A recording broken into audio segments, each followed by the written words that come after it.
3, 2, 1. Today's podcast is presented by PODGO. PODGO is the easiest way for you to monetize your podcast, providing podcasters with a flat rate for ad space so you always know how much you get when you include an ad from PODGO. We recently joined as a member, and you can too. Apply today to become a member and immediately be connected with advertisers that fit your audience. That's podgo.co at podgo.co. Don't forget to add the 2-on-1 podcast in the How Did You Hear About PODGO section of your application. Now get ready for the rest of the episode. Guys, we are back. We are.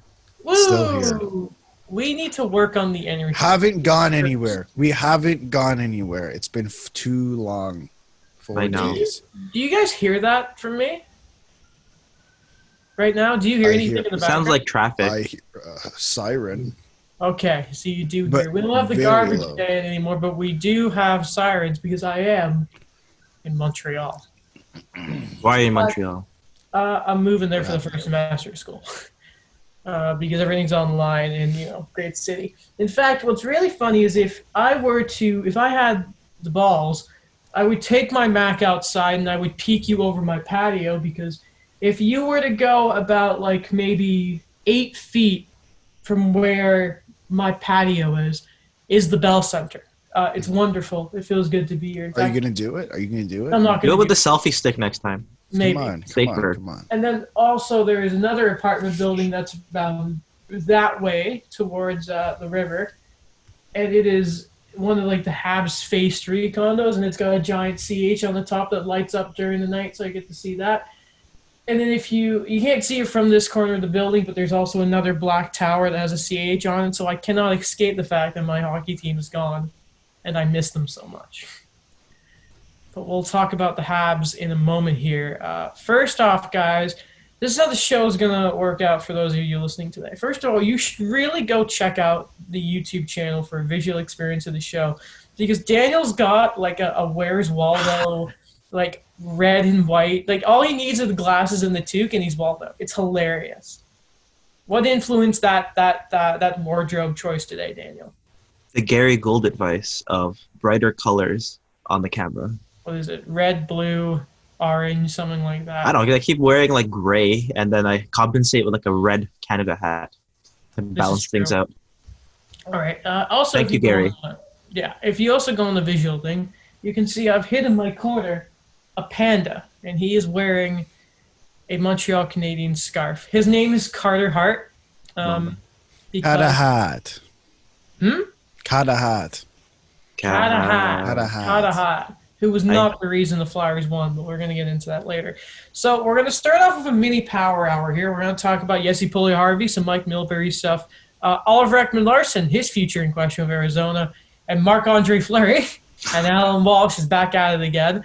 Then we're going to do a nice little breakdown into the first round series of the playoffs. We're going to focus on the losers and, what those guys are going to do next. In that segment, we'll talk about the Capitals, who have just fired their head coach, Todd Reirden. Losers. Back-to-back first-round exit for them. And then in the L.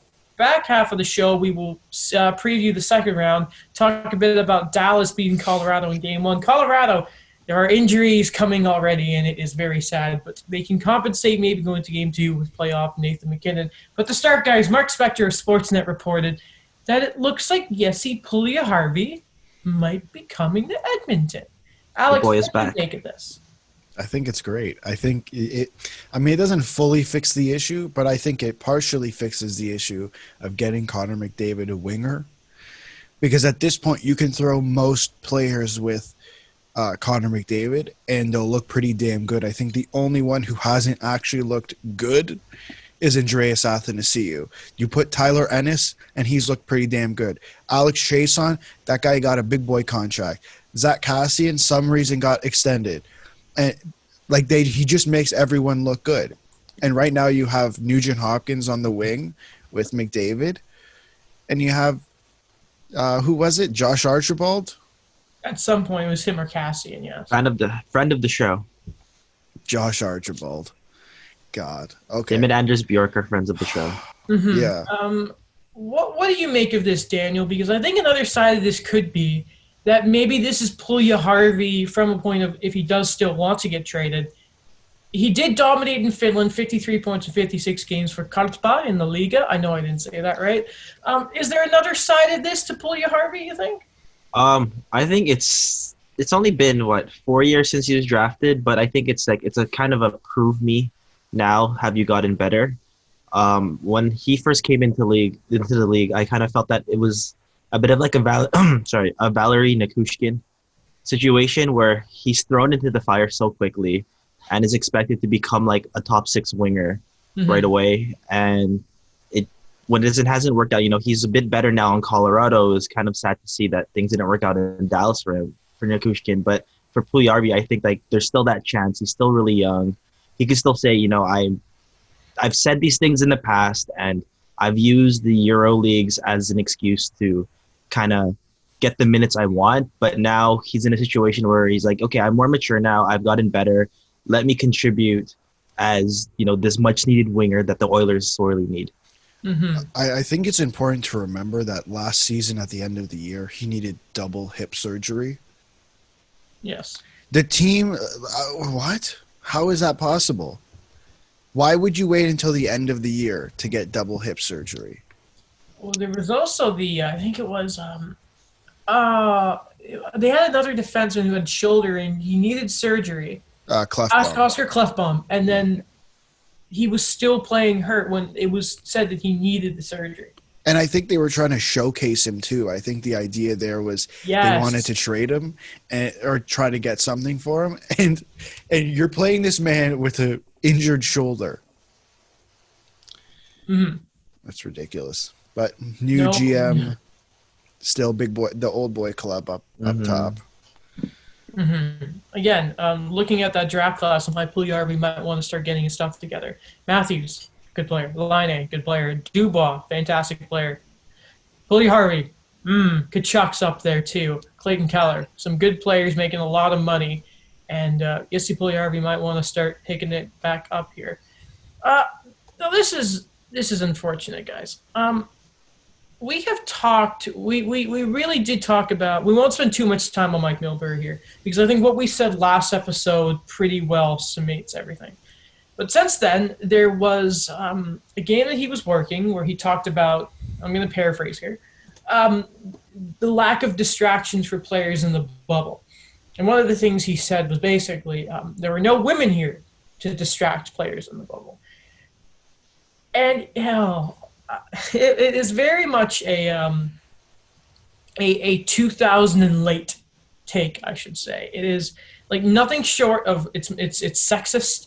It's everything we don't want the game to be right now. And man, how the guy at this point is still probably he was supposed to work the Montreal Philly game for for NBC. He did not. Though, guys, I don't think he's going anywhere. He got sent. No, he got sent home.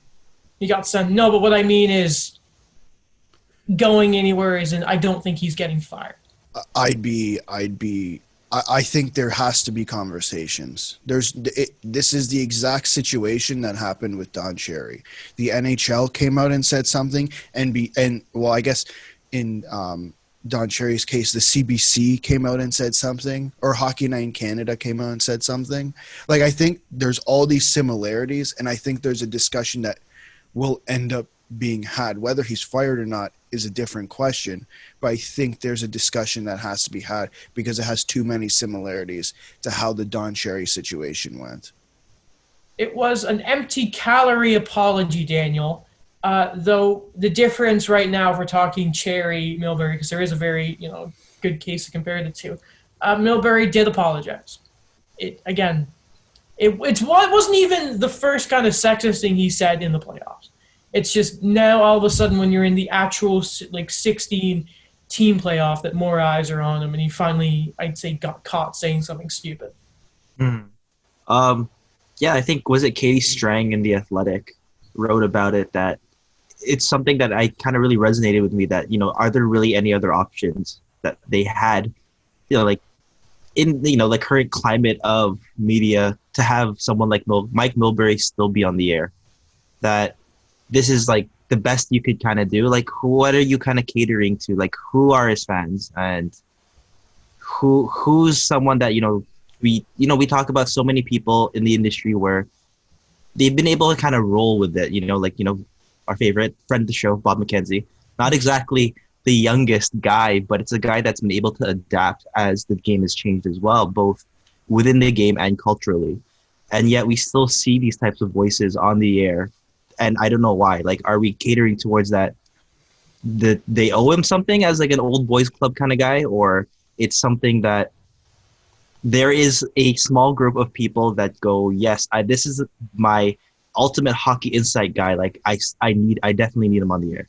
See, I think there's the old guys club, like, who have that mentality, as in the way they think about hockey. I think there's a couple guys who are still on air like that. Like the guy that comes out to me at first is Brian Burke, but the difference between Brian Burke and and Mike Milbury is the way they execute their thought process. Mm-hmm. I like Right? to say, oh, sorry, go. No, I'm just like, the way Brian Burke talks is very different than the way Mike Milbury talks, and how, like, you get what I'm saying? Like, Yeah. Brian Burke's not going to make a comment like that. Yeah. As an aside, I've met Brian Burke. Have a nice picture with him on my Instagram. Yeah. Really nice guy. Talked about the game. He's one of those people that I think that, despite the fact that, he's still going to have that funny idea that, I would still draft big guys. Yeah. But we like to laugh about Tyler Biggs, hint, hint. It's he leaves it at that. Everything else, he's a good guy. We love you, Brian. Yeah. Again, there's the two sides. There's the Mike Milbury's kind of prehistoric take on hockey, and then there's just the whole other part of the off the ice comments that I don't think we need anywhere near this sport. And I mean, Sarah Sivian had a really, really good tweet of like how much she has to put up with this stuff. Like any sort of female reporter in sports, I'm sure saw that, and definitely, we should really try and get someone on to talk about this in hindsight. Yeah. Because my God, I can't imagine how frustrating it is for women in that scenario. Again, we saw it with Jeremy Roenick. In a sense, it wasn't quite the same scenario, but like, people pretend. Oh, sorry. No, just like, this isn't the first time something like this has even happened in NBCSN. Yeah, like, people. At some point. Yeah, sorry. People think this is based off of a one-time thing. Like, I feel like I'm reading comments, and this is what I'm like. Oh, this is just the one time it happened in the play. It's a one playoff type thing. Like, this hasn't happened in the past, and I feel like I was getting the same, reading the same type of comments when the Don Cherry thing kind of collapsed on itself, and it's not like, it's just time after time after time after time after time. Like, the last two things the last thing that happened for Don Cherry and the last thing that happened for Mike Milbury, it was the straw that broke the camel's back. It's that simple. If you go back and listen to anything they say, this is it's the thing that broke the straw that broke the camel's back. Like, it's that simple to say. Like, we've given them multiple chances. CBC and NBC have given these two individuals multiple chances. To think that this is a one-time thing, I think is a ridiculous thing. Mm-hmm. All right, well, we'll move on to more hockey stuff, maybe a bit better to talk about. We'll get a laugh out of this one. Last night on Headlines, it's great to have headlines. It's so nice to have it it's great. Sportsnet, Rob McLean hosts it. CJ's there, old Chris Johnson, Elliot Friedman. And something that Elliot brought up, Alex, you sent this to me first because I had missed it because I went to bed early because I was very tired. Apparently, a question, a story to keep your eye on, is the future of Coyotes captain, multiple-time All-Star, Oliver Ekman-Larsson. I don't know in my mind what the Shane Doan there. It's, you know what, and the way, like, purely speculation here is you wonder if Oliver Ekman-Larsson looks at the Shane Doan stuff and realizes this is the guy who was the captain before me. He stuck around his entire career wanting to win there in Arizona, Phoenix before it, and it never happened. And now Oliver, and this is after Ekman-Larsson has committed long term to that team.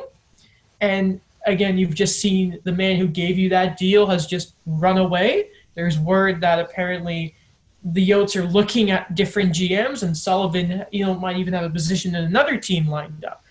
I cannot imagine what would, even go through the Coyotes' minds. That unless it's Oliver Ekman-Larsson asking for this deal, why you would consider moving a player of that caliber. This is an Olympian in Oliver Ekman-Larsson. Yeah, it doesn't make sense. It makes zero sense at all. No. Because I get yes, he is in his prime. How he's 28, 29. Yeah. I don't see what you move. Like, what are you getting in return that's possibly of value?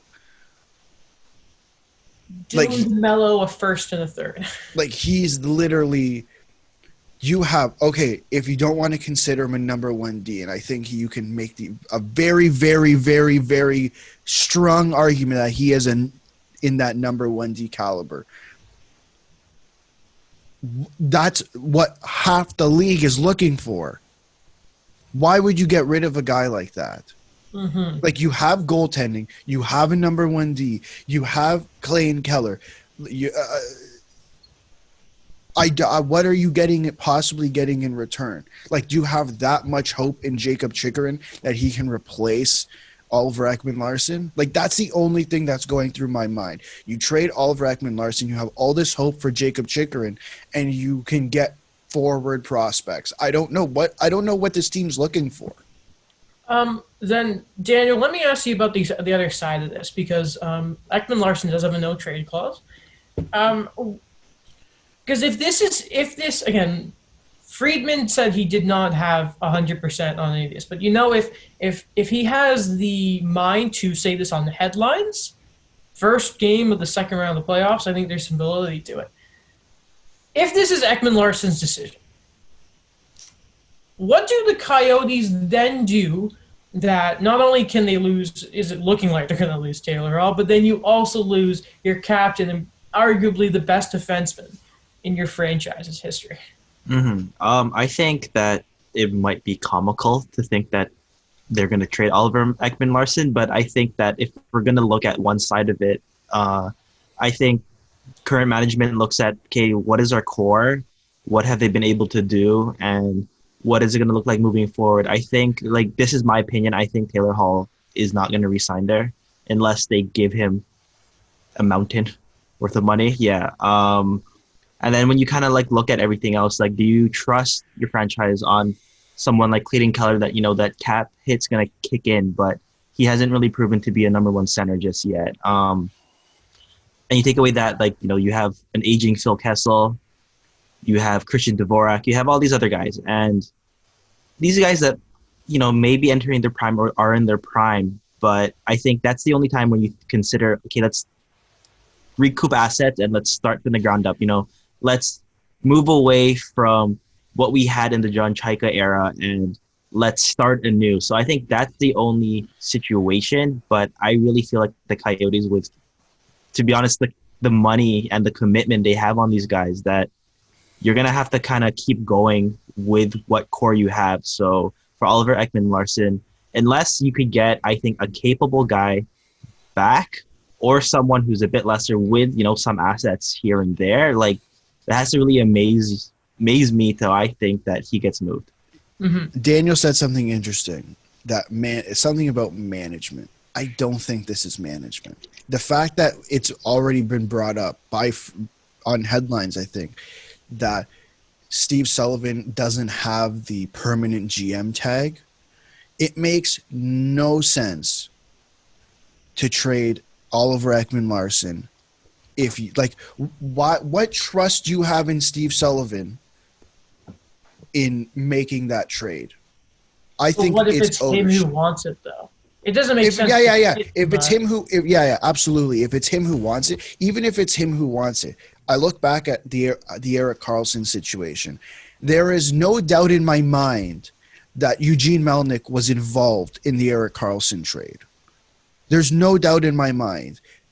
You want to praise the trade now because they got a third overall with that pick. Let's remember, no one expected, like, Eugene Melnyk can't sit there and say, I expected it to be a third overall pick. Yeah. The day that trade happened, we all thought Ottawa got fleeced. I think there's going to be heavy, if this trade goes down, there's going to be heavy ownership involvement in a trade that involves Ekman-Larsson. All right. Last bit of news is we'll talk about the player away from the team itself here. So Alan Walsh, who is he represents a fair few players here.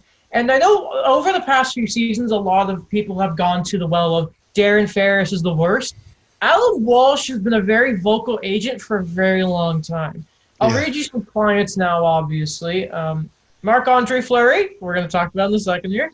Pacioretty, Pacioretty hired him after Pacioretty was almost a king, a whole thing fell for Pacioretty, fired his old agent. Jonathan Drouin, we all remember that whole saga with Tampa Bay before he got traded to the Habs. Michael Frolik, if you guys remember when he was a Flame, there were always talks about him getting dealt, and Alan Walsh screaming about the ice time and the scratches that Frolik would get. So, and Roman Polak. So a good bit of business there. So the reason why we got Alan Walsh is he posts a picture on Twitter, okay? And at first you're like, oh, this is a nice little piece of artwork here. And it's this picture of Marc-Andre Fleury looking great in his Vegas Golden Knights uniform. But he's being – a sword is through his back. And to describe this sword to you, it's a full thing, a nice little hill. I thought maybe it was Longclaw from Game of Thrones, but it's so clearly not. At the bottom of the blade is the name DeBoer. Of course, that's head coach of the Vegas Golden Knights, the team Fleury plays for. And then the part of the blade that's gone through, like, he did not hold back in this picture. There is blood and it is dripping. This is a graphic picture showing Marc-Andre Fleury being stabbed in the back and, heavily implying it is Pete DeBoer. And this is in relation to the fact that Robin Lehner has been getting a majority of the starts for Vegas since they entered the bubble for this playoffs. So let's see if I can find it. Keep going. I'll throw this to you, Daniel, because you are the biggest Fleury fan of us all. You are a World Juniors fan. It's thoughts. We kind of knew going in when Vegas made that trade that, it was going to be a tandem of sort. You're going to go with the strongest guy, especially when, you get you know what you're getting in Robin Lehner. We all love Malcolm Subban. It's not like a 1-for-1 Malcolm Subban or Robin Lehner type of thing. You're getting a guy that is hungry to play. And as much as I love Fleury, you're going to go with the guy who has the hot hand. I think Leonard, of course, being a Chicago Blackhawk, he knew the system. And then coming into now, he has that momentum against the Canucks. I think that, we talked about it before, and, Alex brought it up, and it kind of made me laugh. This is just something that, growing up, you assume that's going to happen to Fleury. We talked about Thomas Volkun taking over in 2013, and then you talk about, the whole Matt Murray thing. It happens. It happens to a lot of goalies. I don't know how to see it. Fleury, he's already 35. Doesn't look 35, by the way. And I think he's still a top tier goalie that can play a lot. But to do this kind of thing, to say we're not going to go with you, we're going to go with another guy, and then for your agent to kind of come out like this, it just seems really petty to me. It seems like this is just poor business, in my opinion. It's just like when I saw it, I'm like, I thought it was a joke. Because Adam and I talked about it yesterday, and I changed my opinion in terms of, I think we were talking about the agent represents the player, right? Yeah.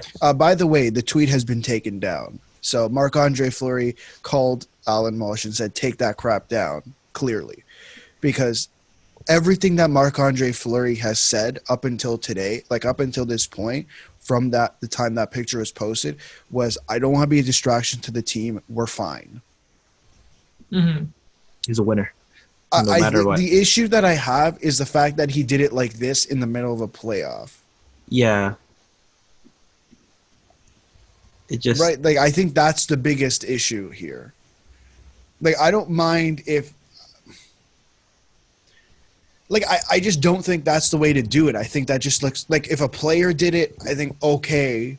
But like the fact that you're an agent and you're representing this man and it just seems like something it just seems extremely unprofessional. In my opinion. This doesn't happen in like, the more outspoken leagues like the NBA or In the the more MLB. You don't see outspoken, that, yeah, like the players complain. And I know Mike, Yeah. if Mike were on the show, he'd say all NBA players are babies because that's what he told me yesterday. And I'm like, okay, I understand, but they're still open. There's like within like the last 5 minutes, I'm checking Twitter. There's a quote from Marc-Andre Fleury about this actually, saying, regarding that picture that came up, I just wanted to say that Alan has been my agent for a long time. I've known him since I was 15. I really appreciate his passion for the game. I think it was a way to defend me for not playing much, but I'm here with my team. And Fleury will speak to the media it is saying, before they take the ice, media this morning. And he did ask Alan Walsh to take the picture down this morning, and he did. Yes. And by the way, just one quick thing about his level of play. Fleury has a .905 save percentage during the regular season. And in the few games he has played, he's at an .886. So that's right now. He's not been the better goalie. But go on, yeah. Listen, it just seems unprofessional for an agent to do it. You know what I mean? Like and the fact that he just did it. Like I think the big debate online was Marc-Andre made aware of this and Marc-Andre approved it, and clearly that wasn't the case. And I think that makes it worse. And I think I think there's a point to be made that hey, like what does that do between him and the team? Because that's going to put a strain. Even though it wasn't Marc-Andre directly, the fact that it was his agent has to put some strain on the situation. And it's going to be very interesting to see what happens in a few years when Max Pacioretty's deal is up and they have to do this type of thing. Because we know that look at how we talk about Darren Ferris. Look at how we're talking about Mitch Marner. Who was before? Taylor Hall is next. Victor Mete. Like we already know there's going to be shenanigans. By the way, Pacioretty got an extension the moment he got to Vegas. He's got 3 years after this. So he'll be like so in a few years, right? He'll in be 3 34. Years. He's going to retire at 34. He's not going to get a big deal like this at 34. No, but it's not about getting a big deal. It's about dealing with the agent. It's different when it's Taylor Hall in his prime years and Max Pacioretty will be 34. Like at that point, you can just say, "Yeah, piss off. I don't care." Maybe he will age like a fine wine. We don't know. He'll get better with age. All right. But I think one more thing I just want to add is, there's been a lot of articles about this as well. That I think the Leonard trade had to happen. That first year Fleury's there, he gets injured, and they have like a carousel of goalies. Mm-hmm. And then he carries them to the playoffs, when he's well rested. And then last year he played 61 games, and that was all they're talking about because they're like, are they going to give Fleury a break because there's a lot of these back-to-back games, and like who are you relying on, like Oscar Dansk and Malcolm Subban? Mm-hmm. And finally they went out and they're like, let's help you. And the fact that like Leonard just he got hot. Mm-hmm. Yeah, the day the trade happened, this was a discussion. You know what? I just want to last note here, and then we can go to the playoffs. I understand if Fleury's a little upset because he more than lost his job in Pittsburgh. The guy had to go to Vegas.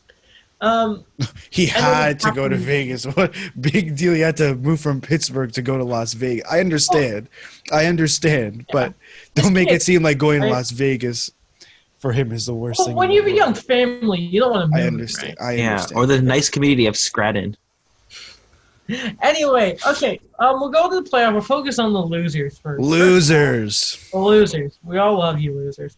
Columbus, I don't know why I thought they were going to make a run after like game 3, I think. But in 5 games, Tampa do get the monkey off their back, and the Blue Jackets are gone. Unfortunately, they're gone. 5 games. They I was held on. wrong. Braden Point finished the series as he ended it, scoring against them. What do you guys say to Columbus at the end of this series? Because, man, did they... And John Tortorella did not want any moral victories at the end of this, but, man, you can't help but give Columbus credit for what they were able to accomplish. Hmm. Yeah, I think you have to praise Columbus. Like, I don't think they made it easy on Tampa. I know it was 5 games, but like it wasn't an easy 5 games for Tampa. The first game alone was 2.5 games. Mm-hmm. Right? So I think you do have to praise. They played their game really well. It's just didn't work out. Like Tampa played their game and it was able to beat this year's Columbus Blue Jackets. Mm-hmm. Daniel. What I kind of saw that, it was 5 games. Games were very close. I think Columbus just reached their limit. I think that, they, for all the goaltending and the defensive, I guess prowess they have on that lineup, they just couldn't score the same way. And it caught up to them that as much as like these guys are quality forwards, you're not going to have the same firepower, and it just kind of strained on them. Like Jonas Korpisalo, he was amazing, but the amount of shots he had to deal with and also like, man, that Braden Point goal, like, can we talk about that Braden Point game winner? That was like such a bad mistake on their end for the Blue Jackets that it reached a point where, enough things were going to happen that, it was going to break for them that, I don't think they had enough to kind of match up with what the Lightning were pouring onto them. Yeah, I think the biggest thing compared to last year is that Columbus didn't really have anyone who was a pure scorer, right? Like last year they had Panarin, and yes, okay, fine, not the greatest example, but they also had Matt Duchene, right? Like, yes, I get it. He's cursed, but those are 2 guys who can put the puck in the net. Like, who are we talking about this year? Boone Jenner. Atkinson, Dubois, But Texier. they don't score the same way that That's those what I guys mean, do. though. I think that's what the issue was. Those are their offensive weapons. Mentioned Korpisalo there, Daniel. Finished with a 941 save percentage. Goes against average of 1.9. Now, I'm trying to find, because there were a lot of screenshots on my phone. I believe it's Brandon Dubinsky, I think it is. Yeah. Is done. He didn't play this year at all. I completely forgot about that. And this is due to, I think, like a wrist injury or something that I think so. is a mess. Though you got to think now, you use that LTI money. Or maybe even somebody tries calling you for it. But we're talking about... Before we move on, are we Yeah. going to have a discussion about John Tortorella? Or no? I'd say we'll talk about Dubois first, because Okay. if there's a question facing them, we can get to Torts in a second here. Because the big question I think that is next for Columbus is there are RFAs this season that are big, and the biggest for Columbus, obviously, Pierre-Luc Dubois, Yeah. who everyone realized this playoff is a dick to play against. And he is up. He is their first-line center. You can argue he's their best forward, and he's going to need to get paid. But unfortunately, he's got to deal with Jarmo Kekalainen, who is a hard-nosed guy to deal with. Daniel, World Junior guy, go ahead. So I think I've mentioned this before. When he was drafted, I thought he was going to be the next Jonathan Daves. And, maybe he will be. I don't know. We'll see. I think he's young. He doesn't score the same yet, but we don't know. For what Columbus kind of has in their system and where they've been able to draft, and it's been great. But I don't think they have a game breaker other than Pierre-Luc Dubois, who could really develop into something special. I think you give him the money, you don't overpay him, but you give him what I think he deserves. And for me, if that looks like a bridge deal, fine, 2 years. But if not, I say give him the Clayton Keller type of contract, because I personally think he's proven more in terms of his two-way game and the playoffs that he deserves that type of money. Mm-hmm. Is Pierre-Luc Dubois the center we all thought would be the next Anze Kopitar? We just didn't realize that at the time. Yeah, because he was a left winger. He was in the Quebec League. Like we all compared. They said, "Oh, Austin Matthews is going to be the next Anze Kopitar," but like I just look at Pierre-Luc Dubois. I'm like, maybe. Yeah, no. I could see that. Yeah. Final note, we'll quickly touch on Columbus here. A word from both of you on this. John Tortorella is known for loving to storm out of the press conferences and be angry, but it was more, I think it was 2 or 3 questions he got after Columbus were eliminated, and he just said, no, I'm no more. I don't care about these moral victories, and he just left. Now, the reporter who's, unfortunately, I did not get the screenshot. I apologize to him. He apologized. He came out, tweeted, said that I'm sorry because, of course, it's more than just, your guys at The Athletic. It's more than just that one guy. It's the local Columbus media who need to talk to him. He made the point of, those guys need their quotes, and how many times can you write John Tortorella stormed out the press conference? Yeah. And it causes the discussion, Alex, of at one point do we stop loving the Tortorella storm out, and do we say, and Tortorella said before in angry conferences, I get you guys are doing your job. Well, Torts, talk to us. Think about we're all journalism students here, right? Yet you want to get that quote, and he's the perfect guy to get the quote from. It's all great to get a player quote, and we all know the players are going to say the same thing every game.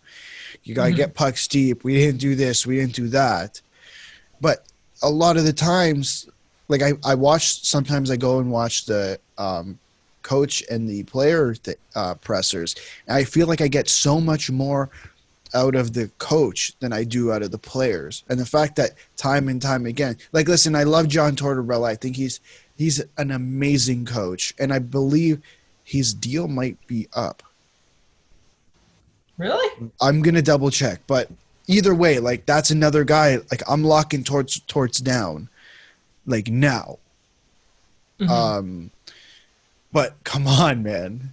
It's cute the first time. It's funny the second time. It's maybe funny the third time. But it's every time. Yeah. It starts grating on people a bit here. Daniel, what's your point of view on this? I remember a professor talked to me about that it works 2 ways. If we're the television people, you want that storm out to be on the air. You need that. Mm-hmm. That's gold right there. But as a print journalist or online writer, that's just so detrimental to you that come on, man, we need you to speak.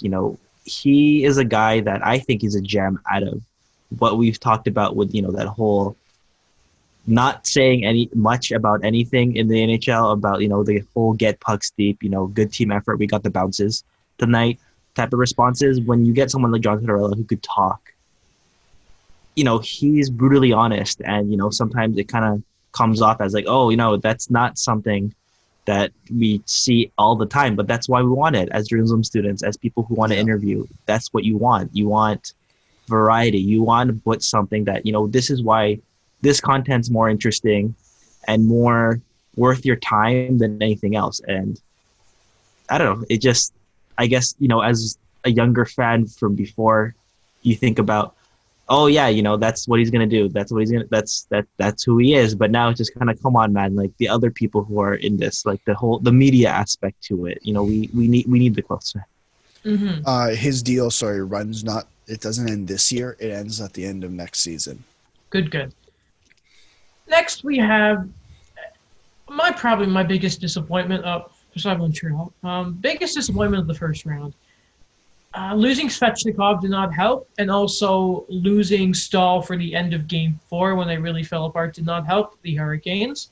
But Boston eliminated them in 5 games, and I'm so sad. I'm so The good sad. guys So lost. am I. So am I. The good guys did lose.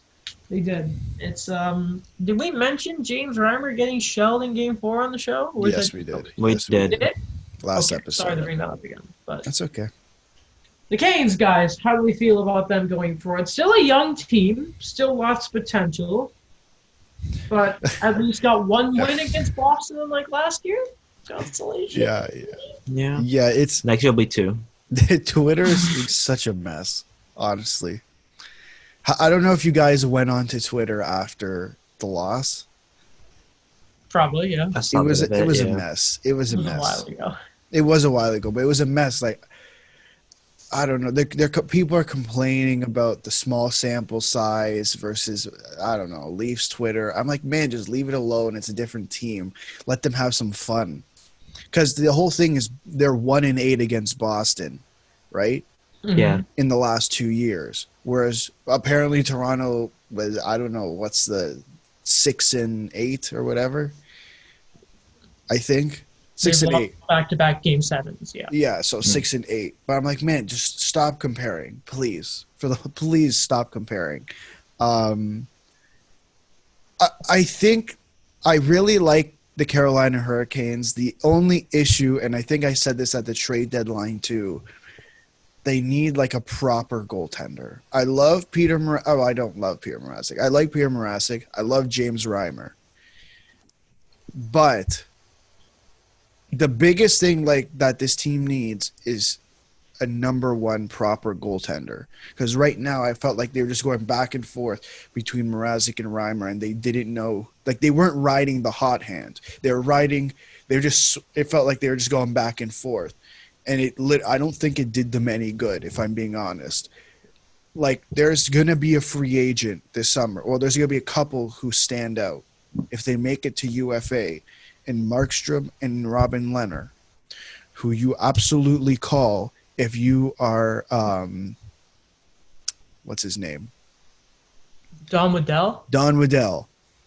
That, like, come on, get this team a goaltender, and I think it changes a lot. Mm-hmm. I completely agree that, it's I thought of like the Blue Jackets were like outside of their top 6, like you stretch what you can out of these guys. And, sometimes there'll be a lot of, they'll play above what they've been given. But when it comes to like the Hurricanes, where they're so solid everywhere, goaltending has to be something where you have to get a number one guy. Like I like that point where it's like you keep going back and forth. Robin Lehner, I think, would be a perfect fit for this team. For years, I really thought Alexander Nedeljkovic was going to come in and be that guy. Mm-hmm. It hasn't really worked out the same that, we saw in the World Juniors for the U.S. team. But it's a situation where, they're really coming into their own now. They have a good mix of prime guys, the veteran forwards, and these up-and-coming, like, elite prospects that now I think would be the time to be, let's fix this. Let's fix this gaping hole we kind of have on this team that, in a way, we could be solid everywhere now. Mm-hmm. I would also argue that they need some more forward depth because Warren Fogle is not quite enough, lads. And I'd say just quickly, if you could both give me a word on Justin Williams, Mr. Game 7, the gray beard, Daniel. If this is truly the end, I want to remember him as a Carolina Hurricane because I remember him winning it in 2006 with them. I know Mr. Playoffs, he was an LA Kings guy, but, a lot of those years he also eliminated the Ducks. So I'm going to remember him forever as a Carolina Hurricane winning the cup with them. Mm-hmm. Alex. Yeah, I mean, I don't remember him as the Carolina Hurricane, if I'm being honest. showing my age. I'm pretty sure, like I don't even know how old I was. When did they win the cup? What year was that? 2006. Yeah, that I barely remember. Gray beard that. Justin Williams, not like 2006. I'm not talking about that. Yeah, I think this could be the end of the road. I think it really depends on what the hell next season is. it seems like right now the most likely scenario is that they're going to do some type of bubble. Is Williams interested in that? I can't imagine he'd be interested in that. If we're back to normal, if we have a miracle, then maybe I can see him doing what he did this year, take the first few months off and come back. I think he came back around January, February-ish. Yep. And play the rest of the season. I could fully see that happening, but I think it's the end of the road. All right. We talked a good bit about Arizona earlier. They were just completely slapped around by the Colorado Avalanche to the point last night I was thinking, man, Dallas had an advantage in game one because Colorado hadn't really played another. Oh, wait, yeah, they played the Coyotes. I thought it was still the round robin for some reason because it was so forgettable. Because they just slapped around Arizona. And I guess, yeah. Do we want to add anything else on the Arizona front that we did not talk about with Oliver Ekman-Larsson? There isn't a whole lot for me. Dan? Not really. Same, sentiment I've talked about before where, there's a lot of pieces they kind of just put together, but it wasn't a complete team. All right. Next. I'm so pissed off about this. The Canucks beat the St. Louis Blues. The Stanley Cup champions are out. And the guy who should have won the Calder, apparently himself, Jordan Binnington, was not good. A lot of stuff coming out for him now. Just not on the performance. The Dmitry Pilipovich thing. That one made me laugh. What I sent you guys when they pulled the goalie at, more than 8 minutes left. And then he's like, oh, good to see that Jordan Binnington's back in net. But I don't know. Jordan Binnington has gone from like a guy. I personally see what I think just what's been like the feeling I've had on social media right now is he's gone from the guy that he's been in the system for so long and he led him to the cup, and then now it's just kind of like he's become a bit of a polarizing figure. I don't know why it resurfaced, but all those like tweets he had when he was like in high school. Came out back in 2011, like those pretty racist stuff he said. Oh, I didn't know about that. Sexist stuff too. It just, it's out there. It just resurfaced when he lost, and then the whole thing about like the Elias Pettersson and the Calder Trophy was another don't piss off Canucks fans and come after you. That exposed him, and then now it's like should it have been Jake Allen starting this whole time? So I just went on that spectrum of I think this completely changes a lot of a couple of things that we talked about a few episodes or many episodes ago about what the Blues should do. I don't think trading or buying Jake Allen out is an option. This is like a Matt Murray situation now where, you lead your team to the cup and then you're okay the next year. We know Binnington's good. Yeah, but it's not that, though. You know what I mean? Well, why do you think Allen's not a buyout option at this point? Because somebody has to be bought out for Pietrangelo to come back. Okay, you buy out Allen, then what? You have to bring in a strong – because their whole thing is they need to bring in a strong 1B. That was their thing, right? They're one of the prime examples of the 1A, 1B, or they should be based on what I don't know how many games Allen actually played this year. But he was 24 games played. He had 927. He was good. Yeah. Right. So I think he could have played more. And if you look at how other guys split it, what's the 1B market going to look like? Is the guy, the biggest name to me that comes out is Anton Hudobin. Right, he hasn't re-signed yet with Dallas. I can't imagine Dallas letting him walk. Now we're talking Cam Talbot. We're talking Mike Smith. Wait, hold on. Where are we going with this? Are we saying that Binner's gone? No, I'm not saying Binner's gone. You're asking me why they don't buy out Jake Allen. I'm saying where. I'm not saying. I was confused why you brought up an Allen buyout. I was like, wait, what's happening here? Because I said Jake Allen should not be a buyout option because then they have to go out and sign a strong 1B. But who's talking about buying Allen out, though? That's what we talked about. That was the hypothetical. Pietrangelo. When I mentioned Pietrangelo, I mean, I thought you were saying, okay, for like cap space. No, like I thought you were saying like Bitter is gone. I'm like, no. No. I said Jake Allen should not be a buyout option anymore. Because they still then if that's the case, you still have to go sign a strong 1B to back up Jordan Binnington. Do you understand what I'm saying? Yeah, no, I'm just confused how Allen, because like people were never, I never heard anyone mention him buy. I thought it was like Absolutely not. That's the hypothetical situation that we came up with. Okay, what? But many episodes ago. did we? Yes, I said it. I said Allen might be a buyout option because you have no cap space. Well, what also doesn't help the Blues, like going back to the series itself here, they also lost Tarasenko, which we didn't really mention too much because he had to leave to go back, like to look at his shoulder that he got surgically repaired. Because at the end of the day here, this is still a very good Blues team. Who just kind of, Alex, you don't look happy with me right now. No, I'm listening to what you're saying. Yeah, it's like, I like, obviously now the big question is Pietrangelo, right? And it was said on headlines as well that he wants to stay there. And I mean, I don't think we've gone back and forth on this so much throughout the entire year. If he wants to stay, and they do have to look at either moving or buying out a guy like Alex Steen, I think you can get it done. Like, this is a good player who wants to stay there, right? Absolutely. But they have $2 million in cap space. You have to re-sign Vince Dunn. Okay, so you buy out, who did you say? Alex Steen? Alex Probably Steen, Steen, yeah. Okay, let's go. I'm going to buy him out right now. Mm-hmm. Okay, the way I kind of see it is that next year, $3.4 million. Mm-hmm. Daniel, you're saving $2 million. Yeah. Okay. Like the way I kind of see it is that, like, yeah, I think you have to look at that situation where you might have to buy out Alex Steen, but at the same time, like, it just we talked about before, like these moves that have been happening. Like, I know that they needed it for the depth, but like, was Marco Scandella really worth that money?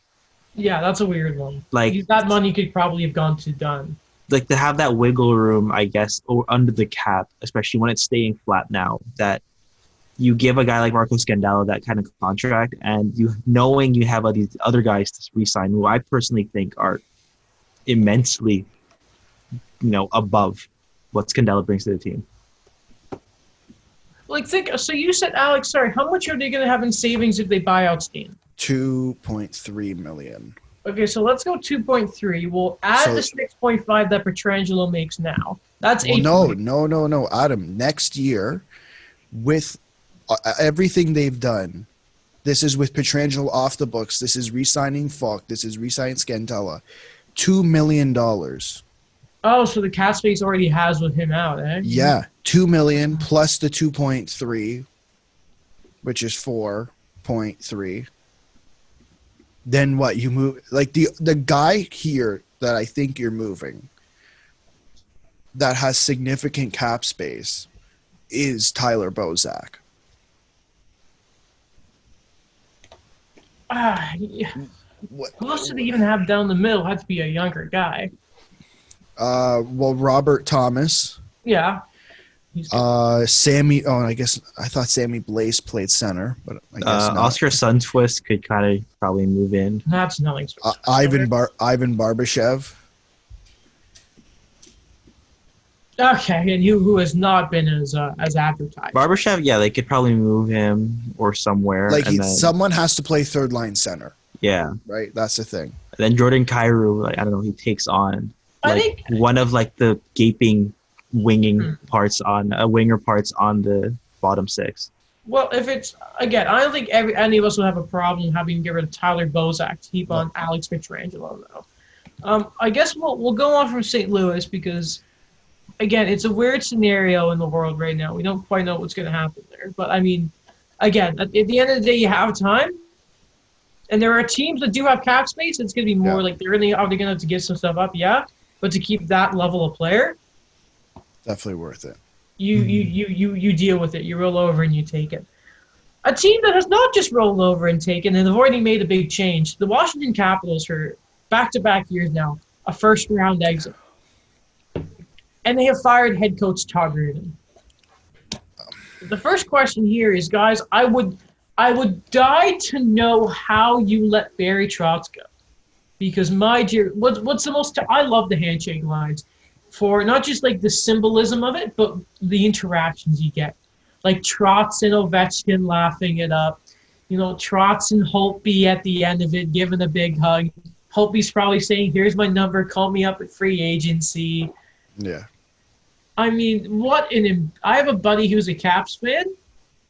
Was not happy, guys. What do they bring Bruce Boudreau back? Is that the next step? Do it. We want to see him back. Yeah. I mean, there's options out there. Babcock's around. Laviolette. Laviolette's out there too. Yeah, I mean, yeah. If I'm Brian McClellan, I call Gerard Gallant right now. I heard that too. There's a lot of speculation that this guy is still just hanging out, waiting for that call again. Yeah, and he didn't want to. There was word that he didn't want to go like New Jersey because of the work he'd have to do. Well, what work do you need to do with the Washington Capitals? You already have Ovechkin. Not a whole lot. Doesn't matter what else you have. A lot of people I've seen are putting the blame on the Barry Trotz situation on Brian McClellan. I just have this irky feeling that it was ownership. Again, I don't have any inside sources. This is just obviously just my opinion. Mm-hmm. But when you're shelling out a contract of that size, like I can't imagine he would you look at the precedent that was set with the Mike Babcock contract, and I think there's a couple other contracts that were signed by the time Trotz's contract had expired. I can't imagine he was asking for. It wasn't cheap, right? Like it would be a hefty contract. Probably between 4 and 6. At least, yeah. So, I mean, ownership is most definitely involved in something like that. What about you, Daniel? This is your guy, Barry Trotz, your hypothetical Team Canada head coach. Yeah, I think that boss move by him with what I kind of felt that I really felt like he was worth that compensation. But there's a lot of things, we don't know what was going on with the negotiations with management. And to see him do so well with an Islander team that, many believe that, they were going to tank it after John Tavares. Yeah. And, to beat his former team in the way he was able to, it just kind of shows like he is the elite coach that, you let get away. So, by the way, according to Cap Friendly, he makes $4 million. That is more than so. What's Quinville 6? Babcock is around 6. I think Claude Julien's between 5 and 6. Wow. That's only, and I believe he was making 1.5 before. First of all, amazing that info got out of the Islanders, by the way. But yeah, the hell. What and how long is that for? That is up until 2023. So he got a 5-year deal. That's great. I have no idea. That's $20 million over 5 years, and you didn't want to pay that. And this is off of the additional playoff revenue you're going to get from a deep run where you won the cup. Because he won the cup. Like, what else did he have to prove to be like, I'm worth this extension? I remember there was some rule that I think Friedman talked about where he was supposed to get a certain boost if they did win. So and I think it was a contract. I think it was a 1-year contract extension that came with it. And regardless, though, there is no scenario where you should sit here and fire Barry Trotz. No excuses whatsoever, I think. Shall we move on to a big tire fire, a Canadian tire fire? Because the Canadian teams in this playoffs have not just left in just, okay, bye. It's just been in glorious fashion. Game 6, Flames are up 3-0. 3-1 by the end of the first period, however, though. In this game, there's a lot here. Milan Lucic, I know Brian Burke was trying to defend him, I don't care. 2 penalties he took in that game where both goals resulted in Stars converting on the power play. And by the way, after the second goal, what did Jeff Ward do? He threw Lucic out onto the ice. Fun fact. Dallas would go on to score 7 straight goals. That's the first time they've done it this season. Not just the regular season, but that includes the bubble as well. So that's first time they did it all year. And I believe that was without Tyler Seguin scoring as well. That was embarrassing. It now sounds like there was a tweet from Friedman, or a quote from Friedman, that apparently there were talks about Monahan before all of this happened, and so that might be revisited. The Flames are going to be investigating some serious surgery here, and apparently the Pens are doing the same. Whatever, we don't care about the Pens right now, even though they think Schultz is the problem, not Jack Johnson. Is it fair to say now this is finally the time where Calgary is going to move one of the core members of their team? That is excluding Tkachuk, by the way, for obvious reasons. They have. I don't think they have a choice. Mm-hmm. I think it's pretty simple. I saw a tweet and I responded to it. Let me find it. Oh, okay. So this is it's Jay and it's at Account for Hockey. You know when you see radio transcripts? Yes. Yeah, this is the guy who probably does it. So this is his opinion. Flames need a total tank style rebuild, in my opinion. Monahan, Backlund, Gaudreau, Lindholm, Hanifin out. But you build around Tkachuk, Dubé, Mangiapane, and Anderson. And my first thought is, why are you trading Noah Hanifin? You look at the guys that you listed as the guys you're building around. Hanifin's 25 years old, and he's around this. That's within a year or two max of the rest of the guys. And he goes, okay, I think he's fine or good, but also his perceived value is higher than actual, and trading him also helps the Flames. The Flames need to tank to draft an elite C. And I guess the elite center that we're all thinking of is 2 years, not next draft, but the draft after, in Shane Wright. Or that was my perception. That sounds very dangerous to me. Oh, it sounds absolutely dangerous. Talked about that before? Who? Joffrey Lupul on the Leafs. He talked about how when he was traded from the Ducks to the Oilers, when he had to go through that year he had where people just kind of tanked because they wanted the top draft pick, and then he's like, this is not a situation that always works. And I take his words with a grain of salt, but it's something that I kind of feel that what the Flames have, they're pieces that they need to go, and they have to do a lot of movement in terms of their UFAs. They have to either realize who's going to be there in the future and who are they going to resign. And I guess we've talked about before with the Leafs, but I think it's the same with the Flames. There has to be a culture change, that we have to realize Sean Monahan's not a first line center.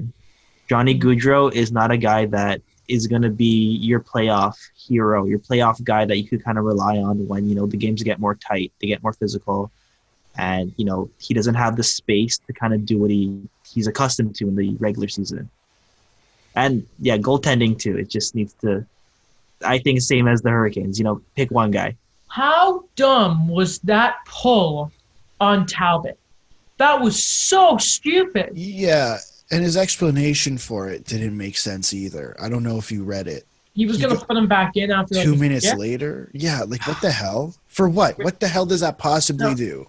Park was saying on Hockey Central that apparently that's a big thing in the AHL. If you want to do that regular season, go ahead. Elimination game. But if there's one takeaway, I know we're talking about the core players and that. Yeah. I don't think Jeff Ward is quite your guy here. I think he folded under pressure there as much as the others. I don't know how you respond to a power play goal against caused by a player with said player. The only way you put that same player out is if he's an absolute superstar. Not Lucic. Not Milan Lucic. I get he was a point per game, but let's not pretend like he should be out on the ice right after he takes a penalty. Just to go back on what Daniel was saying about Gaudreau, and and the more people talk about it, the more I actually see this comparison. They've been comparing Johnny Gaudreau to Phil Kessel. Johnny Gaudreau's not the guy you build around. Johnny Gaudreau's that secret piece that you add to the puzzle that finishes it off. He's a top line player. He's just not. He's not the centerpiece. Yeah, he's not. Yeah. I mean, like, how do you trade a guy? And this is always the tough question. He had 99 points before, not this season, but he was lost. He's got 3 more years. It's going to take him to 30 years old. A beautiful deal. He makes $6.7 million. Because it feels like whoever you trade Gaudreau for, I don't know if you win the deal. Monahan's a different story. But I don't think you win. The issue is I think everyone knows you need surgery, right? You know what I mean? Like everyone in the league knows that you need to change something. Something's not right here. And I don't think you're going to win a deal unless it's a 1-for-1. And we know how 1-for-1s in the past have gone. They're generally kind of one-sided. Like Taylor Hall goes on to win the Hart. The PK Subban Shea Weber deal, I mean, it took a few years to actually prove that it looks like Montreal's actually won. Well, Montreal's most definitely won the deal, no question about it. It's just how you have to pick, it's really difficult for me to visualize them winning a Gaudreau, a Monahan deal because everyone knows. Mm-hmm. Daniel, I want to ask you, we've talked about this before. Brad Treliving here. I'm just looking quickly. You talk about trading Lindholm. You just brought him in. Dougie Hamilton went the other way. Also bringing in Monahan would be deal him. I'm also looking, and I did not know that Mikhail Backlund, who was 31, has 4 years in his deal after this at $5.3 million. I think that was like a loyalty kind of contract. How long is Treliving's leash here? Not very long. Like the amount of deals that have been here, or the guys they've kind of kept around. Like Mark Jankowski has become maybe a solid depth guy, but he echoes of a first-round pick for 2012. But it's the way this team has been built that it's you had to perform. You made the bold moves, okay, yeah, trading Dougie Hamilton. You kind of gave it to the Gaudreau and Monahan to be like, let's lead this team, and they didn't do it. And Matthew Tkachuk is probably and I guess Elias Lindholm to a certain extent, given like his contract is, it's a bit of a bargain, like 4.85. Mm-hmm. And like you got to do something now. I think you just got to trade them now. All right. The last of our playoff losses here. The Habs lost in 6 games to the Flyers in a series that they probably should have won, in my opinion. I thought they were the better team, though hitting like 6 posts in 2 games and about 12 own goals. Ben Sherratt, thanks. Simply don't put the puck in your own net. Really cost the Habs here, but there's been a lot of, once again, Reed says sometimes you have to appreciate what you have and not what you don't have. And man, this team, I'm hurting. I'm hurting from the Habs because man, they really could have done it, and they had no right to be able to do it. They had no right being here and beating the Penguins, and they did it. I'm proud of them. After the game, I was so heartbroken. I still kind of am. But, man, they're good. They're a good team. They're going to be good next. They're a good team. Just get that scoring team shows up. What? If the same team shows up, you know what I mean? They were that. We've had this debate. They weren't healthy. And what happens? No, they do need to add depth, but the young guys are there for that. This is the team I was telling you guys that existed. Yes. Yeah. I mean, Jake Evans was the only 4th liner playing in that game. Like, And he's only had a handful of NHL games. The defense weren't even a problem. It's that scoring. They need the additional scoring top line winger I've been screaming about. So who's the better scoring team? The Blue Jackets or the Canadiens? The Canadians. Yeah. Don't even try it. I could tell. Like I can pick out I mean, many players on Montreal who are better than the Blue Jackets scoring. now, if we now look forward. Oh, wait, we should probably talk about the fact that... we'll talk about player safety in a minute, won't we? So it turns out Brendan Gallagher didn't just have a broken jaw. He had a torn hip from the Penguin series, apparently. Of course. Which is like, how do you tear a hip? But, you know... I don't know. Oh, and then... Wishing him the best right now. I'm thinking, Yeah. yeah. He already got his jaw surgery. I got pretty upset with that hit. Like, Matt Niskanen, I liked him on the Penguins. It wasn't even going to be... Sorry. Like, even if Gallagher hadn't turned around, it was going to be in the back of his head. That was intent to injure. Sorry, before we move on. Adam just seems so upset that Brendan Gallagher already got his jaw surgery. He as soon as they tweeted he got jaw surgery, the first thing I saw was Adam's tweet saying, "Come on, man, I waited like 2 months." More than that, I was supposed to get my surgery in May. In May, and You're absolutely right. I thought it was funny. And like, I get it because he's rich, and he plays for a rich team. But I can be upset about it. Oh, absolutely. Yeah. You can. Are you guys going to the same doctor? No. No, I don't think. No. Okay. I know he got it in Toronto. But otherwise, okay. I'm calling up Crescent Oral Surgery. I'm going to say, what the hell, guys? Hey, come on. Brendan Gallagher got it the day after, okay? There were a lot of... Let's move things along. Yeah. There's a lot of Bruins fans there. There's a lot of Leafs fans in that office. There is a Bruins fan, but she likes Brendan Gallagher. We're talking about That's that. good. So That's with good. this series, Adam, as I'm going to ask you the question, Sure. where does Montreal go from here? Okay. So, number one, whatever Khudobin wants, you give it to him and you bring him in to be the backup. Or it's Grice. I don't care. Go get a backup goalie who can play and let Price rest. Because if this series showed anything, it's that, hey, guess what, idiots? He's still good. He just needs some rest, God damn it. It was so heartbreaking to see him in Hart. It was so sweet, but that's the first thing you need to do. Go get a damn backup goalie for Carey, like a good one, not Charlie Lindgren. Sorry, dude. And Primo's not ready yet. Let him turn into a ripe fruit. What about Keith Kincaid? Keith Kincaid's dead. He's gone. Where I is don't know. he? He's already at free agency. He's already on the bus waiting to go somewhere else. And then get go get a goal scorer to play in the top six. Go Mike get Hoffman? I keep hearing Mike Hoffman's name. Taylor Hall.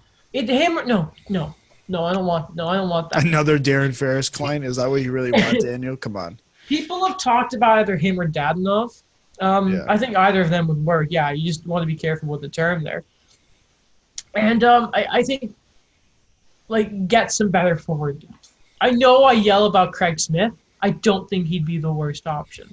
Or you see how the young guys go, because you figure out what you're doing with Max Domi too. Because I don't know what he didn't score a goal. Is he a top six winger or a fourth line center? Okay, first stop it. That's because I remember that I was saying that. Player, it's just the guy just needs to do something. He's a frustrating player. Again, I've said this before. I think you trade Domi. I think the time's come. I just think the Kotkaniemi and Suzuki played to such a level. Deneau as well. And Evans has already kind of penciled himself in to steal fourth line center from whoever next year. Evans was more effective in his role than Domi was when he was down there. Just take that in. Domi's lost his place on this team to me. Sorry, Max. I really like you. But it's kind of like what happened with Gaudreau and that. He didn't perform, unfortunately. Yeah. Just didn't. He was given top six time. He was on the power play. Didn't score. We need that. This is your first playoffs ever, and you failed. Just, I think that's what's really next for my boys, and I love them. And yeah, shall we talk about player safety then before we go on to preview the second round? Or is there anything else you guys like to ask me about my beautiful team? No. How do you feel, and is there anything you want to say? How do I feel? I am excited, and I'm really looking forward to next season. And do you know what I want to say this about Carter Hart. It hurts, but I almost felt, and I'm not saying that Carey's cooked, obviously, because he's clearly not. And I'm just getting all my stuff up here to make sure I have it all. He told Carter Hart in the lineup, apparently, that, like, good job, kid. Good luck the rest of the way, and I'll be watching you, which has got to be the coolest thing ever. So it's really funny because it was like Nate Thompson. He's like, yeah, come here, buddy. And I think it was like Voracek. Carter Hart, oh, come here, buddy. And then Michelle Therrien was next. He's like, this is the funniest thing because they don't care about him. All right, player safety. So we talked about it. Brendan Gallagher, there's, fighting for a puck, turns around to Matt Niskanen, who cross-checked him, right? Regardless, it was always going to be a dirty play. But as a result, Brendan Gallagher gets a broken jaw from it. Has to get surgery. Terrible. Matt Niskanen gets a 1-game suspension for it. So, Brendan, even if the Habs had gone on to win Game 6 and force a Game 7, Niskanen would have been back before Brendan Gallagher. And I just don't know how exactly player safety can continue to look at themselves in the mirror and not laugh at themselves, because that is just so egregious to me. They're a joke. Mm-hmm. Yeah. Jake Evans in that game as well got cross-checked in Game 5, got a cross-check to the face. He was bleeding. Nothing from that either. Like, it was a 4-minute thing on the call, but, like, we saw it with Gallagher and Charler in the year 2. Cross-checking someone in the face, and then Niskanen was the worst of them all. Clear intent to hurt. He injured the guy. Nothing. There's just nothing there. I can't stand it. Like, this is, and like, this isn't just, like, you need to protect your stars, unfortunately, in this league. That's just the way sports work. You have to put a premium on your stars. And how you let a scrub like Niskanen take out, it's either Price or Gallagher or Druin, who are the face of the Montreal Canadiens, and you let that happen. Niskanen, who gave someone a concussion a few years ago. I'm not going to say who it is, but his name rhymes with Sidney Crosby. Sidney Crosby. His former teammate. No more rhyming. No more rhyming. And there were, like, video examples of stuff Niskanen's done over the past few playoffs, and he's gotten away with everything. And he gets 1 game? So you're telling me that's 2 regular season games of a suspension? Really? Is that how they do it? Apparently that's the rule. Because he's a repeat offender. No, he's no. Is he? No? It's history. Repeat offenders is over the last 18 months. Okay. I believe 12 to 18 months. I don't remember the exact. I could search that up for sure. Because if Rafi Torres hadn't hit anyone for 2 years and then does it again, he's not a repeat offender. If he was still playing after he got that 41 gamer, remember that? Yeah. That's the precedent. That's the precedent that you are setting for player safety, by the way. Well, that was set by the players and the league. That's my understanding. Is it 2 games? Because I heard Burke say 4-1. He goes back on it like every other time he talks about it. Because Brian Burke is never going to talk bad about player safety. That's not true. That's not true. This time, when Brian Burke says that you made the wrong decision, and but I heard TV, he said it on TV. I raised the volume. I saw the hit. I'm like, what the hell is Brian Burke going to say? I've heard multiple people who rarely criticize the Department of Player Safety criticize the Department of Player Safety on this hit. I thought he said, I'll never disagree with player safety, and he didn't say anything on air. I thought I heard him say it on TV. The day they got suspended, I don't remember what game was playing. Daniel, did you happen to hear this so we can have a tiebreak, or did you not? I did not. I'm going to see if I can find it. But anyway, you guys... Okay, either way, even if it wasn't Brian Burke, I've read multiple people who generally don't disagree with what player safety hands out. If anything, they think they're too soft. and they've been disagreeing with them. Like the biggest one that comes out to me is someone like Nick Kyprios, who's like, "Come on, man! Like that's at least a few games." Like I don't see it. Like, listen, I'm gonna get on a rant. It's not gonna be fun, but how do you give one game? Like there's literal precedent set from last playoffs. There's literal precedent set from last year. And I'm sorry to bring up the Leafs. I don't care if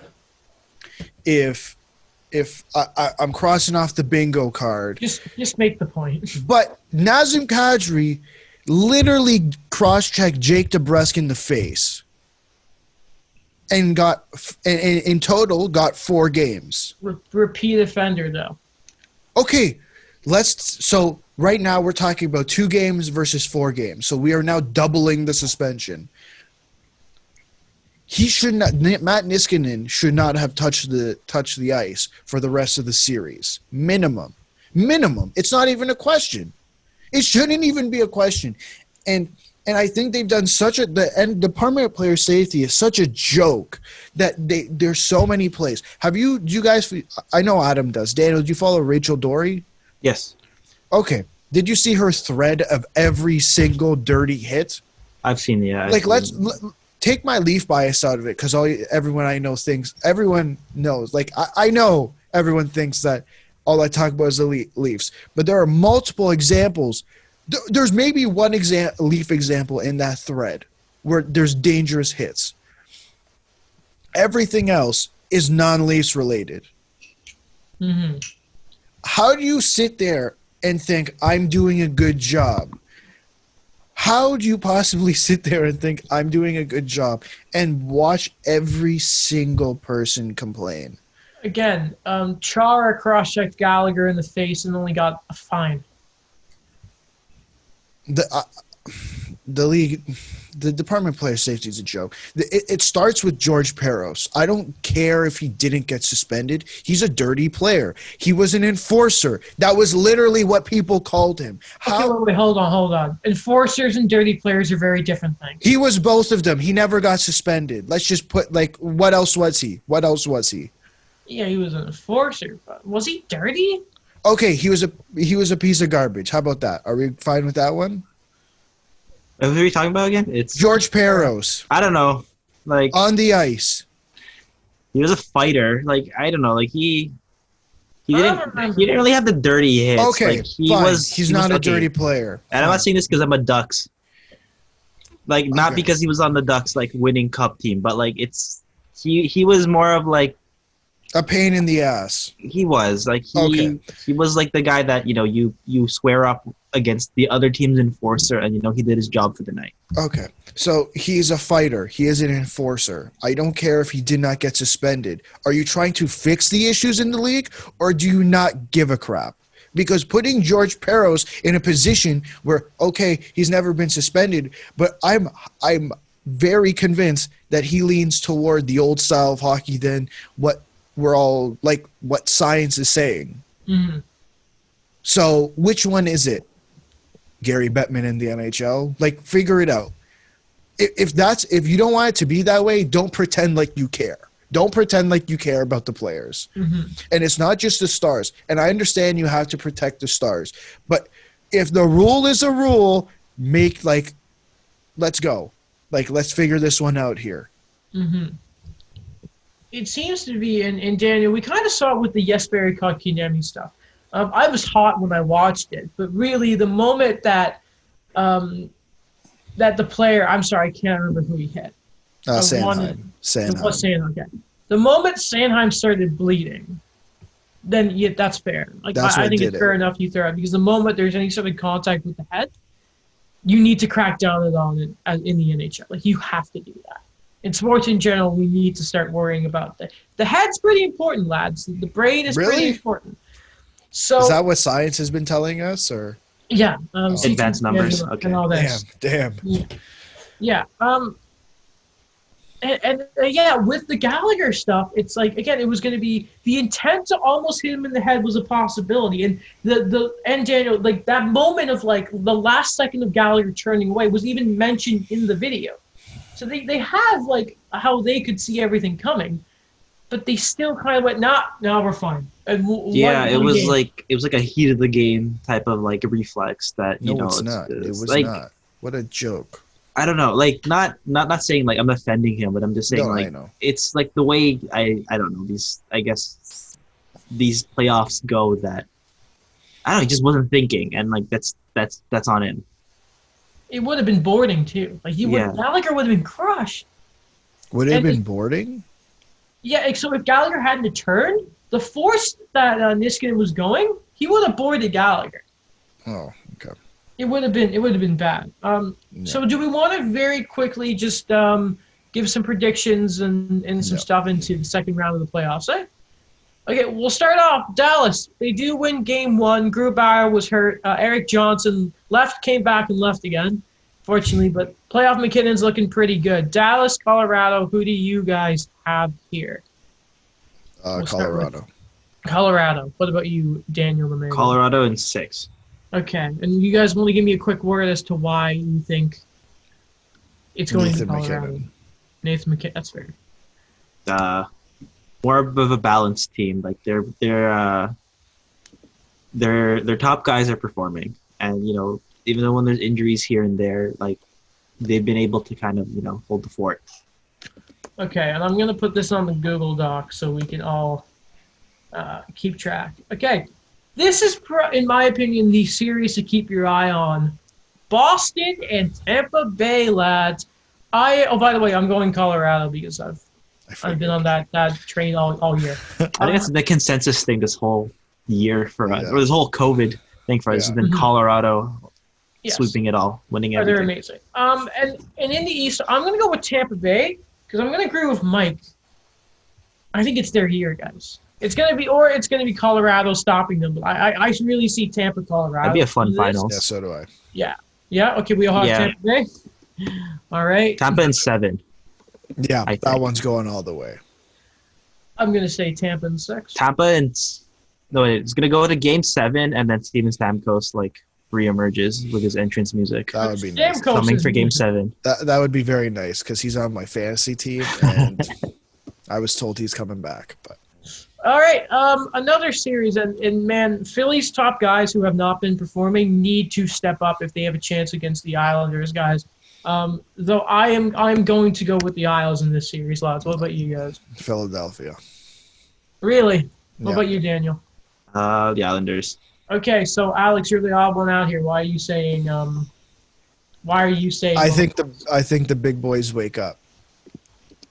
I think. You think? I think so. Okay, we're gonna go Thingy and Daniel, and we're gonna go Alex going Philly, and then the battle of the Pacific Division. Pretty good teams right here. Vegas versus Vancouver. The Young Guns. Jacob Markstrom is making more and more money with every save he makes. Lads, I am going to go with Vancouver. Wow. I hate them. Oh, my God. So I'm hoping I will jinx them. I'm saying the Canucks are going to win in 6 games. This is incredible. Wow. This is incredible. What about you I'm guys? going for the Vancouver Canucks. I say the Canucks. Okay, this is going to be my story. The Canucks go up 2-0. Fleury comes back in, and the Golden Knights win in 7. Oh, okay. So you're saying Vegas. And what about you, Alex? I really do want Vancouver to win, and I think it's gonna be a closer series than most people think it's gonna be. But I think Las Vegas does end up coming out of this one. Yeah. All right, then. I think that is everything. Wait, can we just quickly, before we go, let's just because they're a Canadian team doesn't mean we have to cheer for them. Okay? Yeah. Yeah, I'm getting sick of that. I've heard that a lot too, yeah. We all know if it was Toronto, it wouldn't be the same thing. Okay, let's just put that. Let me put that out there now. If Toronto or Montreal were making it they were the only teams left, It wouldn't be, oh, it's Canada's team, we have to cheer for them. It'd be, screw Yeah. you. That's what it would be. If it was Ottawa or Winnipeg, I'd say, yeah, sure. But like Calgary, they've lost it for me. Toronto, of course, I'm not going to root for them. Edmonton, yeah, get out of here. No. Never. Losers. So yeah, if there was a Quebec City, I'd root for them, but that's not going to happen. Like, let's not pretend. Like, Toronto, the Raptors and the Blue Jays are Canada's team because they are the only team in Canada. Okay? I don't know about that. What do you mean you don't know about that? I'm not rooting for them. No? Yeah, but they are technically who are you rooting for? Let's just. I mean, UP still lives on with the Expos in his heart. Man, did they come back? They're not getting him back, by the way. These ours. By the way, for those of you who don't know, the Colorado Avalanche's mascot is a Saint Bernard, and that doesn't make any sense to Don't me. know why. But that's everything. Yeah. If you enjoyed the show, why not leave it a 5-star? Don't be the guy who left a 2-star rating. Oh, we're coming back to this again. If you're going to give us the lowest rating, just tell us what we did wrong. Like, We all we want to know get better. We know who it was. Don't worry. Yeah, I don't think it was. But anyway, because that person likes all three of us. Episode conspiracy. Someone was on the episode. You just don't like Mike. All right. All right, then. Love it. If you're watching on the YouTube channel, you can see all three of our beautiful faces and my panda. Give it a like. Subscribe. I hear pandas are native to Montreal. They are not. I wish they were. I would love a panda. Be sure to check out the YouTube, subscribe there, check out my YouTube channel. Mike Gallagher video got 1,000 views. Wow. Wow. The watch time wasn't fantastic. Fancy but guy. that's fine. Oh, that's I watched the whole thing. So did Did I. you? Thank you. Did you So watch my second video? Did I. The Not yet. I'm about. series It's one? I it's did. in queue. Is it? I did. Yes. You I should then watch it Okay. because I was very sad. All right. I don't want to be depressed though. It's sad. Well, you see what I'm like now, so you can compare the two. Okay. All right.